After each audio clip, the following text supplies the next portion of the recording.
जब युवराज सिंह पहली बार ऑस्ट्रेलिया के खिलाफ मैच खेलने उतरे थे तब उनकी उम्र महज 18 साल की थी और उनके इसी छोटे उम्र को देखकर ऑस्ट्रेलिया के खिलाड़ी युवराज को हल्के में लेकर युवराज को इतना तक कह दिया था कि बच्चे मैकग्राथ और ब्रेटली की रफ्तार से बच के खेलना। इस पर युवराज ने कहा कि मैं हमेशा जंग टालने की कोशिश करता हूँ, लेकिन अगर जंग हुई तो जीतूंगा तो मैं ही। जितनी ताकत है पूरी रफ्तार से गेंदबाजी करे, मैं तैयार हूँ। युवराज के इस चुनौती को स्वीकार कर कंगारू गेंदबाज मानो युवराज के सामने गेंद नहीं बल्कि आग के गोले बरसाने शुरू कर दिए थे।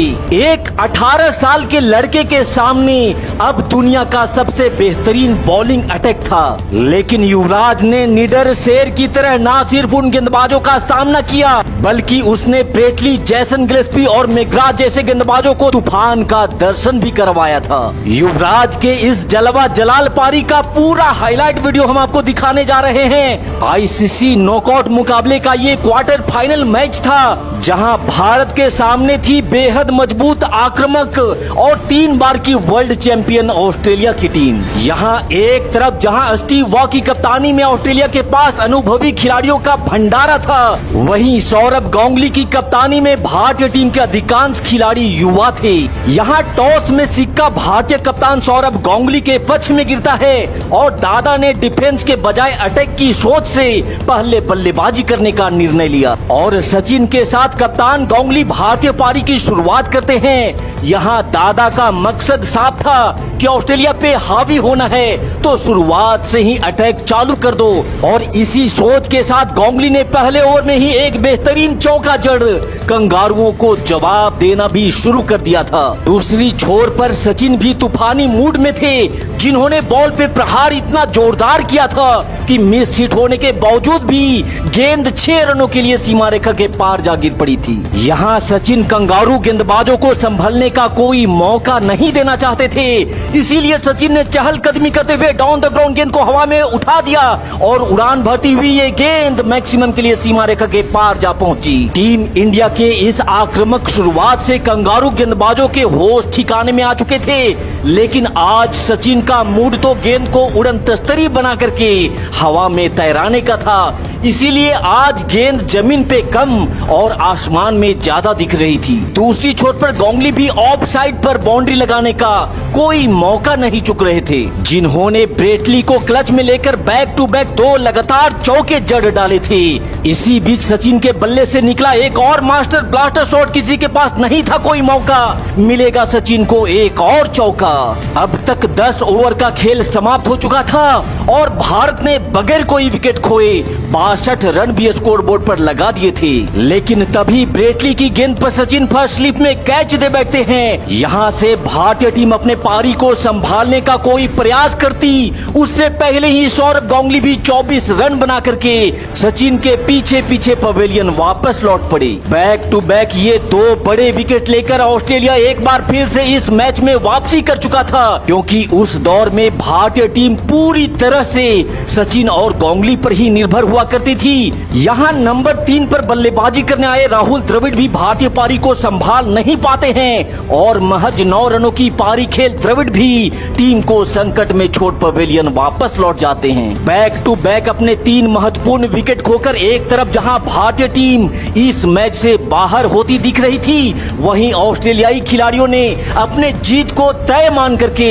सेलिब्रेट करना भी शुरू कर दिया था। लेकिन तभी मैदान पर बल्लेबाजी करने आता है महज 18 साल का एक लड़का युवराज सिंह। जवाब देते हुए युवराज ने डाउन द ग्राउंड एक कड़क शॉट लगा करके 4 रनों से अपना खाता खोला। 18 साल का ये नौजवान लड़का आज पहली बार अंतर्राष्ट्रीय मंच पर बल्लेबाजी करने उतरा था, जिसने मैकग्राथ जैसे घातक गेंदबाज को टारगेट में लेकर एक और जबरदस्त शॉट लगा गेंद को 4 रनों के लिए सीमा रेखा के बाहर का रास्ता दिखा दिया था। इसी बीच युवराज सिंह ने कलाइयों का बेहतरीन इस्तेमाल करते हुए एक और चौका अपने नाम किया। भारतीय फैंस खुशी से झूमने लगे थे, लेकिन उनकी इस खुशी पे एक बार फिर से विराम तब लग जाता है जब विनोद कांबली भी 29 रन बना करके गिलक्रिस्ट के हाथों में कैच दे बैठते हैं और महज 130 के स्कोर पर भारत को चौथा झटका लग चुका था। लेकिन इन सारी बातों को भूलकर युवराज सिंह बेखौफ शेर की तरह धागे खोलने का काम किए जा रहे थे।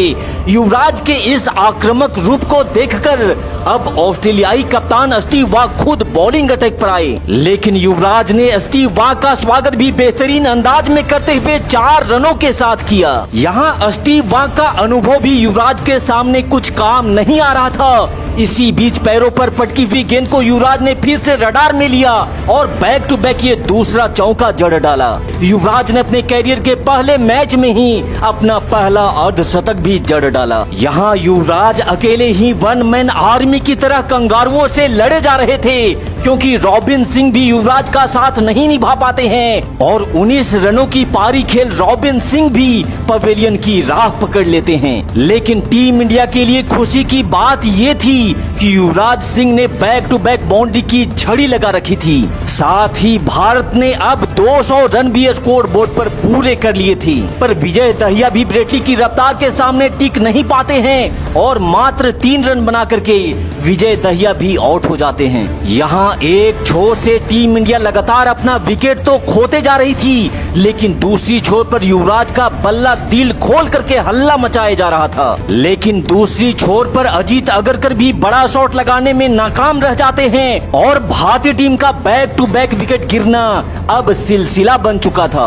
इसके बावजूद युवराज ने हिम्मत नहीं हारी और वो अकेला ही ऑस्ट्रेलियाई गेंदबाजों से लड़ते रहे। हालांकि अंत में जहीर खान ने बेहतरीन और आक्रामक बल्लेबाजी करते हुए टीम इंडिया के रन रेट में कुछ इजाफा जरूर किया, लेकिन आज की ये पूरी महफिल युवराज सिंह के नाम रही थी, जिन्होंने 84 रनों की ताबड़तोड़ पारी खेलते हुए भारत को न सिर्फ संकट से इस मैच में निकाला, बल्कि ऑस्ट्रेलिया के सामने जीत के लिए 266 रनों का लक्ष्य भी रख दिया था। अब यहाँ बारी ऑस्ट्रेलियाई बल्लेबाजों की जवाबी कार्रवाई की थी और उनके टीम में एक से बढ़कर एक अनुभवी बल्लेबाज थे, जिन्हें रोकने की चुनौती अब भारतीय गेंदबाजों के ऊपर थी। ऑस्ट्रेलियाई पारी की शुरुआत करने आए गिलक्रिस्ट अपने पहचान के मुताबिक बल्लेबाजी कर रहे थे, जिन्होंने पहले ओवर में ही बड़े शॉट लगा करके भारतीय गेंदबाजों पर दबाव बनाना भी शुरू कर दिया था।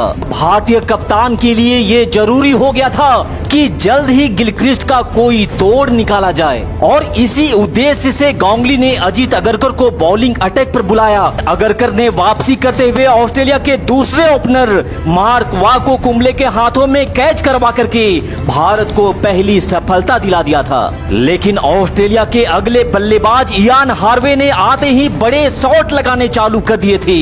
ऑस्ट्रेलिया की पारी यहाँ से थोड़ी आगे बढ़ी ही थी कि तभी भारत को एक बड़ी सफलता जहीर खान ने दिलाई। जहीर खान की गेंद को गिलक्रिस्ट समझ नहीं पाते हैं और सौरभ गांगुली ने कैच लपकने में कोई गलती भी नहीं करी, लेकिन फिर पॉन्टिंग और माइकल बेवन ने मिलकर ऑस्ट्रेलिया की पारी को 100 रनों के पार तक पहुंचा दिया था। इन दोनों बल्लेबाजों के बीच बढ़ती ये साझेदारी ऑस्ट्रेलिया को इस मैच की पकड़ को मजबूत बना रही थी। स्पिनर हो या फास्टर, इन दोनों बल्लेबाजों ने भारतीय गेंदबाजों पर जमकर प्रहार करना शुरू कर दिया था। यहाँ 25 ओवर का खेल अब तक समाप्त हो चुका था और ऑस्ट्रेलिया ने 3 विकेट खोकर 144 रन भी बना लिए थे। लेकिन फिर तेंदुलकर की गेंद पर रॉबिन सिंह ने एक बेहतरीन कैच लेकर के पॉन्टिंग को पवेलियन का रास्ता दिखा दिया और फिर युवराज सिंह ने कमाल का एक ऐसा थ्रो मारा कि युवराज के डायरेक्ट हिट से माइकल बेवन सीधा पवेलियन की राह पकड़ लिया।